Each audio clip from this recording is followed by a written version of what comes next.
ஒரு ஊர்ல ஒரு கழுதை ஒன்று வாழ்ந்து வந்துச்சு.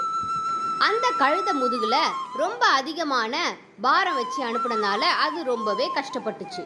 ஒரு நாள் சந்தைக்கு போற வழியில குரங்கு ஒன்றை பார்த்துச்சு. அந்த குரங்கு பொறுமையா அந்த கழுதை கிட்ட பேச்சு கொடுக்க ஆரம்பிச்சுது. நீ உன் வீட்டுக்கு போறியா இல்லைன்னா இந்த பச்சை பசேல்னு இருக்கிற இந்த இடத்துக்கு போறியான்னு சொல்லி அந்த கழுதைய மனசை மாத்துச்சு. கழுதையும் உடனே அவங்க வீட்டை விட்டு பச்சை பசேல்னு இருக்கிற அந்த தோட்டத்தை நோக்கி வர ஆரம்பிச்சுது. அந்த தோட்டத்துல இருந்து புட்கள் எல்லாத்தையும் நல்லா சாப்பிட ஆரம்பிச்சுது. அங்க இருந்த சேத்துல சந்தோஷமா விளையாடுச்சு. அதை பார்த்து அங்க இருந்த குரங்கும் சிரிச்சுது. அந்த நேரம் பார்த்து அந்த தோட்டத்தை விவசாயி வர ஆரம்பிச்சாரு. இதை பார்த்த அந்த கழுதை துண்டை காணும் துணியை காணும் ஓட ஆரம்பிச்சுது. இதை பார்த்து நக்கல் அடிச்சு அந்த குரங்கும் சிரிச்சுது.